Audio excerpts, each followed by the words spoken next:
Car हम पढ़ रहे हैं कक्षा 11 राजस्थान अध्ययन। इस पुस्तक के तीसरे अध्याय को हम पढ़ रहे थे जिसका नाम था भारत में संवैधानिक विकास की प्रक्रिया। इस अध्याय में हमने भारत के संविधान का विकास किस प्रकार हुआ, सबसे पहले हमने रेगुलेटिंग एक्ट को जाना था। उसके पश्चात 1784 के पिट्स इंडिया एक्ट को पढ़ा। क्रमागत रूप से पढ़ते हुए हमने 1853 के चार्टर एक्ट को, जो कि ब्रिटिश कालीन इतिहास में अंतिम चार्टर कहा जाता है, उसको जाना। आज की वीडियो में हम 1858 के अधिनियम को जानेंगे। सन 1853 के चार्टर में कंपनी को शासन के लिए चूंकि किसी निश्चित अवधि के लिए अधिकृत नहीं किया गया था, इसीलिए किसी भी समय सत्ता का हस्तांतरण ब्रिटिश राज को संसद के द्वारा हस्तांतरित किया जा सकता था। भारतीय जनता ने सन 1857 में अंग्रेजी शासन के खिलाफ जो विद्रोह किया था, इस कारण ब्रिटिश शासन विवश होकर औपनिवेशिक शासन व्यवस्था में बदलाव पर विचार करने लगा। सन 1857 के गदर ने शासन की असंतोषजनक नीतियों को उजागर कर दिया था, जिससे संसद को कंपनी को पदच्युत करने का बहाना मिल गया। साम्राज्य की सुरक्षा के लिए ब्रिटिश संसद ने कई अधिनियम पारित किए जो प्रशासन का आधार बने। 1858 के अधिनियम के कुछ प्रावधान इस प्रकार थे। इस अधिनियम के द्वारा कंपनी के शासन को समाप्त कर दिया गया तथा शासन का उत्तरदायित्व ब्रिटिश साम्राज्य को सौंप दिया गया।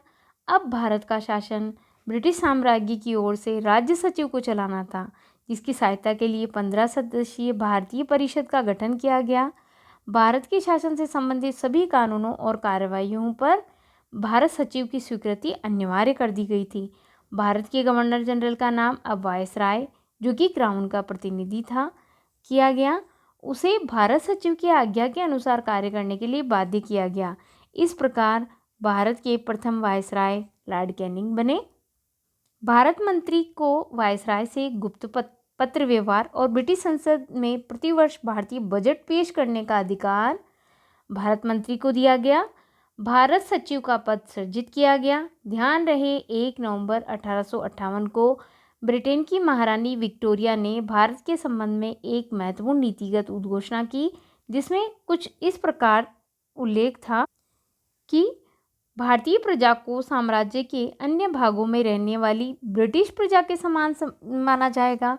भारतीय नागरिकों के साथ लोक सेवाओं में अपनी शिक्षा, योग्यता और विश्वसनीयता के आधार पर स्वतंत्र और निष्पक्ष भर्ती में भेदभाव नहीं किया जाएगा। तीसरा था कि भारत के लोगों के भौतिक और नैतिक उन्नति के प्रयास किए जाएंगे। देशी नरेशों के साथ ईस्ट इंडिया कंपनी की संधियों का यथावत सम्मान किया जाएगा। उक्त सभी बातों का प्रावधान 1818 के अधिनियम में किया गया था। इसके पश्चात 1861 का भारत परिषद अधिनियम आता है। 1861 का भारत परिषद अधिनियम भारत के संवैधानिक इतिहास में एक महत्वपूर्ण और युगांतरकारी घटना थी। इसके 2 कारण थे। यह अधिनियम 2 कारणों से महत्वपूर्ण था। प्रथम तो था कि इसने गवर्नर जनरल को अपनी विस्तारित परिषद में भारतीय जनता के प्रतिनिधि को नामजद करके उन्हें विधायी कार्य से संबद्ध करने का अधिकार दिया गया था। यह भी एक महत्वपूर्ण घटना थी। दूसरा कारण ये था कि इसने गवर्नर जनरल की परिषद की विधायी शक्तियों का विकेंद्रीकरण कर दिया था, अर्थात बम्बई और मद्रास की सरकारों को भी विधायी शक्ति प्रदान की गई थी। याद रहे, इस अधिनियम के द्वारा बम्बई और मद्रास की सरकारों को भी विधायी शक्ति प्रदान की गई। इस अधिनियम के कुछ अन्य प्रावधान इस प्रकार थे। गवर्नर की विधान परिषद की संख्या में वृद्धि करते हुए परिषद में न्यूनतम 6 तथा अधिकतम 12 सदस्य किए गए। उनमें आधे सदस्यों का गैर सरकारी होना जरूरी किया गया। साथ ही गवर्नर जनरल को विधायी कार्यों हेतु नए प्रांत के निर्माण और नवनिर्मित प्रांत में गवर्नर या कहें कि लेफ्टिनेंट गवर्नर को नियुक्त करने का अधिकार दिया गया। भारतीयों के लिए गवर्नर जनरल व गवर्नरों की परिषद में गैर सरकारी सदस्यों के रूप में भारतीयों की भागीदारी का मार्ग प्रशस्त हुआ। सबसे महत्वपूर्ण, 1861 के अधिनियम में गवर्नर जनरल को अध्यादेश जारी करने का अधिकार दिया गया। सन 1865 ईस्वी के अधिनियम के द्वारा गवर्नर जनरल को उद्घोषणा के माध्यम से प्रेसिडेंसियों तथा प्रांतों की सीमाओं को तय करने तथा उनमें परिवर्तन करने का अधिकार 1765 के अधिनियम में दिया गया। याद रहे, यह अधिकार 1765 के अधिनियम में दिया गया। इसी प्रकार 1769 के अधिनियम के द्वारा गवर्नर जनरल को विदेश में रहने वाले भारतीयों के संबंध में कानून बनाने का अधिकार दिया गया। सन 1873 ईस्वी के अधिनियम द्वारा ईस्ट इंडिया कंपनी को किसी भी समय भंग करने का प्रावधान किया गया। इसी के अनुसरण करते हुए 1 जनवरी 1874 को ईस्ट इंडिया कंपनी को भंग कर दिया गया। याद रहे, ईस्ट इंडिया कंपनी को 1 जनवरी 1874 को भंग कर दिया गया। इसी क्रम में 1892 का भारत परिषद अधिनियम आता है। सन 1861 के अधिनियम के अंतर्गत परिषद में गैर सरकारी सदस्य या तो बड़े जमींदार, अवकाश प्राप्त अधिकारी या भारत में राज परिवारों के सदस्य हुआ करते थे। भारतीय जनता के आम प्रतिनिधि की आकांक्षा की पूर्ति इससे नहीं हुई। जो 1861 में प्रावधान किया गया था उससे नहीं हो पाई। तो सन 1885 में कांग्रेस की स्थापना हो चुकी थी। वह ब्रिटिश राज्य के विरुद्ध आंदोलन में भारतीय जनता की अगुवाई करने लगी। इस समय राष्ट्रवाद आंदोलन चरम पर था क्योंकि कांग्रेस की स्थापना हो चुकी थी।